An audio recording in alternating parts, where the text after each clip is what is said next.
Hi friends, ಎಲ್ಲರಿಗೂ ನಿಮ್ಮ ಪ್ರೀತಿಯ ಯೂಟ್ಯೂಬ್ ಚಾನಲ್ಗೆ ಸ್ವಾಗತ. ನೋಡಿ ಫ್ರೆಂಡ್ಸ್, ನಾವು ಸಿವಿಲ್ ಪೊಲೀಸ್ ಕಾನ್ಸ್ಟೇಬಲ್ಗೆ ಸಂಬಂಧಪಟ್ಟಂತೆ ಹಳೆಯ ಪ್ರಶ್ನೆ ಪತ್ರಿಕೆಗಳ ವಿಶ್ಲೇಷಣೆ ತರಗತಿಯ 3ನೇ ದಿನಕ್ಕೆ ನಿಮ್ಮೆಲ್ಲರಿಗೂ ಸ್ವಾಗತ. ನಾವು ಇವತ್ತು 41ನೇ ಪ್ರಶ್ನೆಯಿಂದ ಡಿಸ್ಕಷನ್ ಮಾಡ್ತಾ ಬರೋಣ. ಇವೆಲ್ಲವೂ ಕೂಡ 1998ರ ESI ಪ್ರಶ್ನೆ ಪತ್ರಿಕೆಯ ವಿವರಣೆ ಕ್ಲಾಸ್ ಆಗಿರುತ್ತೆ. ಇದಾದ ನಂತರ PSI 2000ರಲ್ಲಿ ಕೇಳುವಂತ ಪ್ರಶ್ನೆ ಆಗಿರ್ಬೋದು. ನೆಕ್ಸ್ಟ್ ಅದೇ ರೀತಿಯಾಗಿ ಕಂಟಿನ್ಯೂಸ್ ಮಾಡ್ತಾ ಹೋಗ್ತಿರ್ತೀನಿ. ಓಕೆನಾ.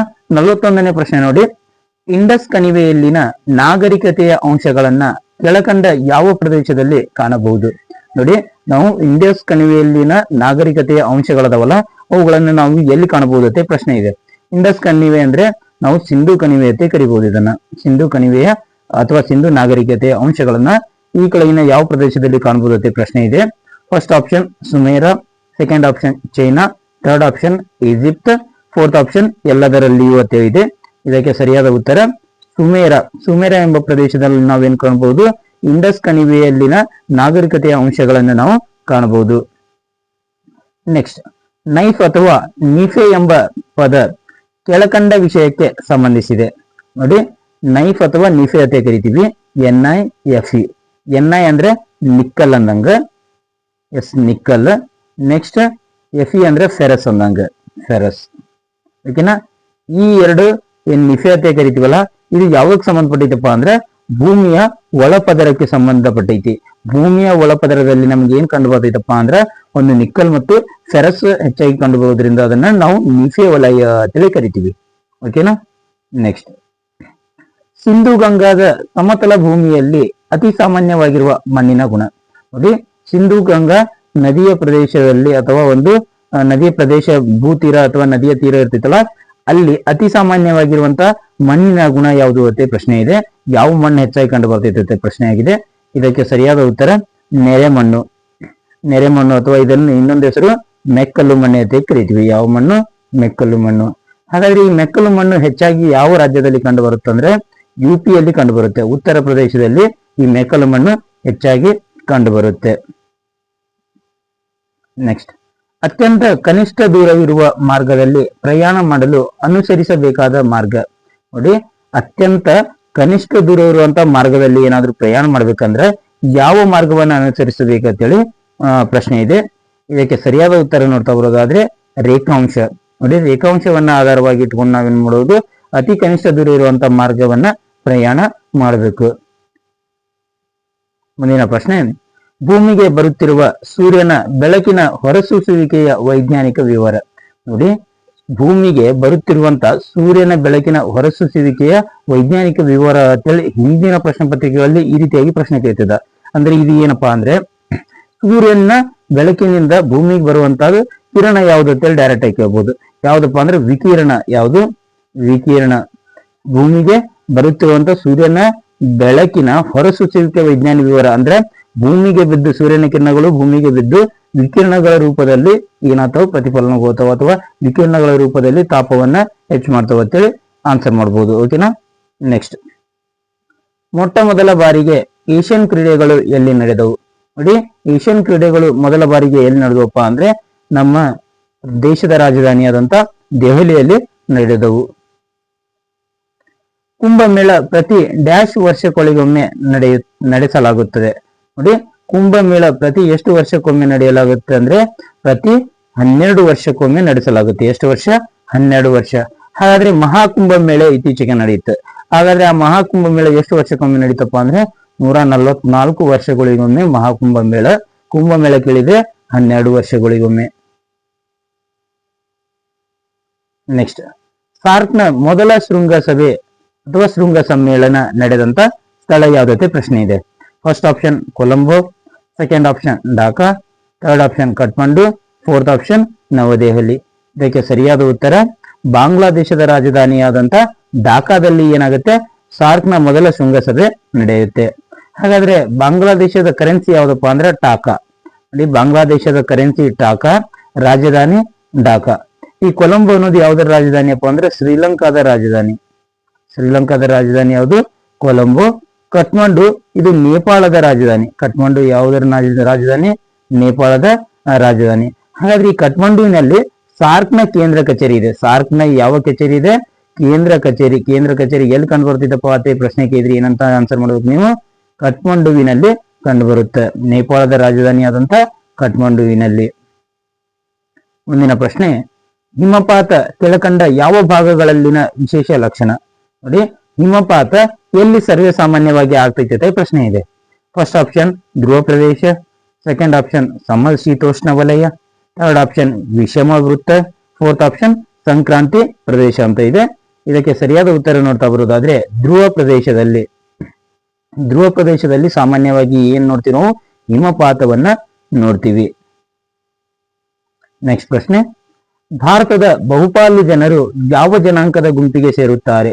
ನೋಡಿ, ಭಾರತದಲ್ಲಿ ಇರುವಂತ ಬಹುಪಾಲು ಜನರು ಯಾವ ಜನಾಂಗದ ಗುಂಪಿಗೆ ಸೇರ್ತಾರೆ ಅಂತ ಪ್ರಶ್ನೆ ಆಗಿದೆ.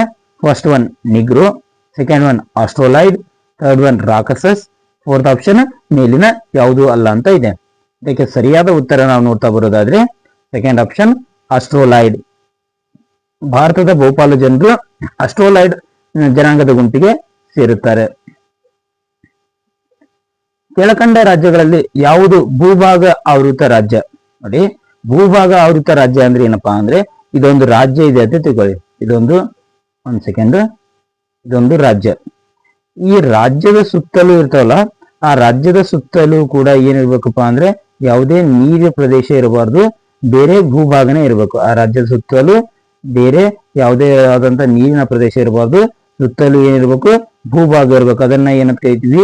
ಭೂ ಆವೃತ ಅಥವಾ ಭೂಭಾಗ ಆವೃತ ರಾಜ್ಯ ಅಂತೇಳಿ ಕರಿತೀವಿ.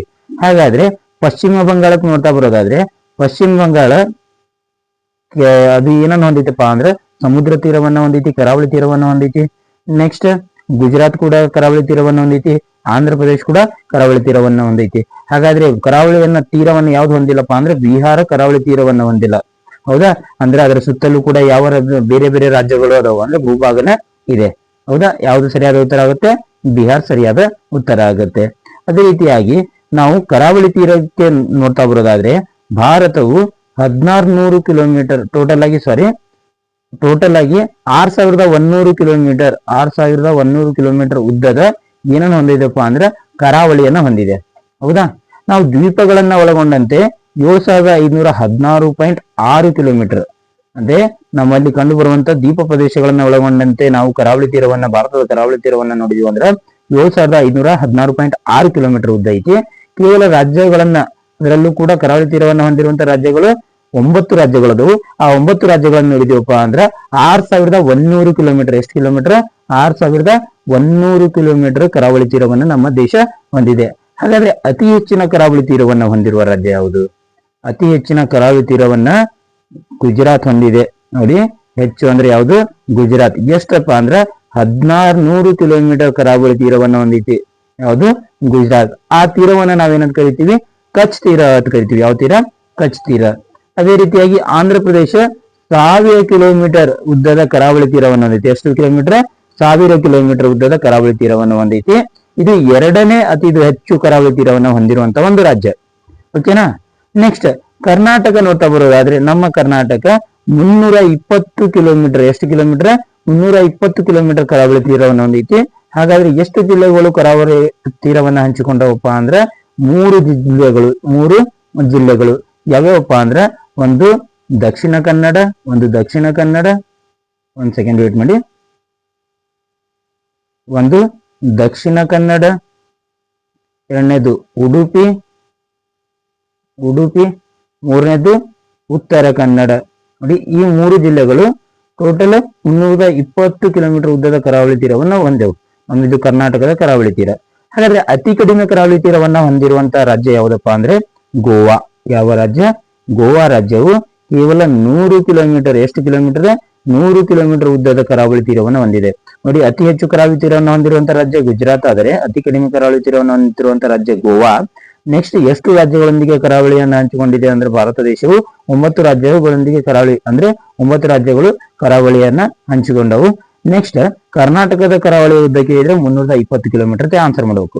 ಕರ್ನಾಟಕದ ಎಷ್ಟು ಜಿಲ್ಲೆಗಳು ಕರಾವಳಿ ತೀರವನ್ನು ಹಂಚಿಕೊಂಡವಪ್ಪ ಅಂದ್ರೆ 3 ಜಿಲ್ಲೆಗಳು ಅಂತೇಳಿ ಆನ್ಸರ್ ಮಾಡಬೇಕು. ನೆಕ್ಸ್ಟ್ ಕರ್ನಾಟಕದ ಕರಾವಳಿ ತೀರವನ್ನ ನಾವು ಒಂದು ಮ್ಯಾಕರಲ್ ತೀರ ಅಂತ ಕರಿತೀವಿ, ಅಥವಾ ಕೆನರಾ ತೀರ ಅಂತ ಕರಿತೀವಿ. ಕರ್ನಾಟಕದ ಕರಾವಳಿಯನ್ನ ಕೇಂದ್ರ ತೀರ ಅಥವಾ ಮ್ಯಾಕ್ರಲ್ ತೀರ ಅಂತ ಕರಿತೀವಿ. ಮ್ಯಾಕ್ರಲ್ ಅಂತ ಯಾಕೆ ಕರಿತೀವಪ್ಪ ಅಂದ್ರೆ ಅಲ್ಲಿ ಮ್ಯಾಕ್ರಲ್ ತಳಿಯ ಮೀನುಗಳು ಹೆಚ್ಚಾಗಿ ಕಂಡು ಬರೋದ್ರಿಂದ ಅದನ್ನ ಸಿಗೋದ್ರಿಂದ ಮ್ಯಾಕ್ರಲ್ ಕರಾವಳಿ ಅಂತೇಳಿ ಕರಿತೀವಿ. ಓಕೆನಾ. ನೆಕ್ಸ್ಟ್ ಪ್ರಶ್ನೆ, ಪುರುಷ ಸೂಕ್ತವನ್ನ ಯಾವುದರಲ್ಲಿ ಕಾಣಬಹುದು? ಪುರುಷ ಸೂಕ್ತವನ್ನ ಯಾವುದರಲ್ಲಿ ಕಾಣಬಹುದಪ್ಪ ಅಂದ್ರೆ ಇದಕ್ಕೆ ಸರಿಯಾದ ಉತ್ತರ ಋಗ್ವೇದದಲ್ಲಿ ಕಾಣಬಹುದು. ಋಗ್ವೇದದಲ್ಲಿ ಪುರುಷ ಸೂಕ್ತ ಮಂಡಲವನ್ನ ಕಾಣಬಹುದು. ನೆಕ್ಸ್ಟ್, ಭಾರತ ಸಂವಿಧಾನ ಕರಡು ರಚನಾ ಸಮಿತಿಯ ಅಧ್ಯಕ್ಷರು ಯಾರು? ನೋಡಿ, ಭಾರತ ಸಂವಿಧಾನದ ಕರಡು ರಚನಾ ಸಮಿತಿಯ ಅಧ್ಯಕ್ಷರು ಯಾರಾಗಿದ್ರಪ್ಪ ಅಂದ್ರೆ ಡಾಕ್ಟರ್ BR ಅಂಬೇಡ್ಕರ್. ಯಾರಾಗಿದ್ರು? ಡಾಕ್ಟರ್ BR ಅಂಬೇಡ್ಕರ್ ಅವರು. ಇವರು ಕರಡು ರಚನಾ ಸಮಿತಿಯ ಅಧ್ಯಕ್ಷರಾಗಿದ್ರು. ಹಾಗಾದ್ರೆ ಕರಡು ರಚನಾ ಸಮಿತಿಯಲ್ಲಿ ಎಷ್ಟು ಜನರು ಇದ್ರಪ್ಪ ಅಂದ್ರೆ 7 ಸದಸ್ಯರು ಅಥವಾ ಟೋಟಲ್ 7 ಜನರಿದ್ರು. ಈ ಕರಡು ರಚನಾ ಸಮಿತಿ ಯಾವಾಗ ಸ್ಥಾಪನೆ ಆಯ್ತಪ್ಪ ಅಂದ್ರೆ 1947 ಆಗಸ್ಟ್ ಎಷ್ಟಪ್ಪ ಅಂದ್ರೆ 29 ಆಗಸ್ಟ್ 29ರಂದು 1947 ಆಗಸ್ಟ್ 29ರಂದು ಏನಾಗುತ್ತೆ, ಈ ಕರಡು ರಚನಾ ಸಮಿತಿ ಫಾರ್ಮ್ ಆಗುತ್ತೆ. ಅದರಲ್ಲಿ 7 ಜನ ಸದಸ್ಯರಿದ್ರು. ಅದರ ಅಧ್ಯಕ್ಷತೆಯನ್ನ ಡಾಕ್ಟರ್ BR ಅಂಬೇಡ್ಕರ್ ವಹಿಸಿಕೊಂಡಿದ್ರು. ಡಾಕ್ಟರ್ BR ಅಂಬೇಡ್ಕರ್ ಅವರನ್ನ ನಾವು ಸಂವಿಧಾನ ಶಿಲ್ಪಿ ಅಂತ ಕರಿತೀವಿ. ಓಕೆನಾ. ನೆಕ್ಸ್ಟ್, ಭಾರತದ ಸಂವಿಧಾನ ರಚನಾ ಸಭೆಯ ಅಧ್ಯಕ್ಷರಾಗಿದ್ರಪ್ಪ ಅಂದ್ರೆ ಸಂವಿಧಾನ ರಚನಾ ಸಭೆಯ ಅಧ್ಯಕ್ಷರು ಡಾಕ್ಟರ್ ರಾಜೇಂದ್ರ ಪ್ರಸಾದ್ ಅವರಾಗಿದ್ರು. ಯಾರಾಗಿದ್ರು?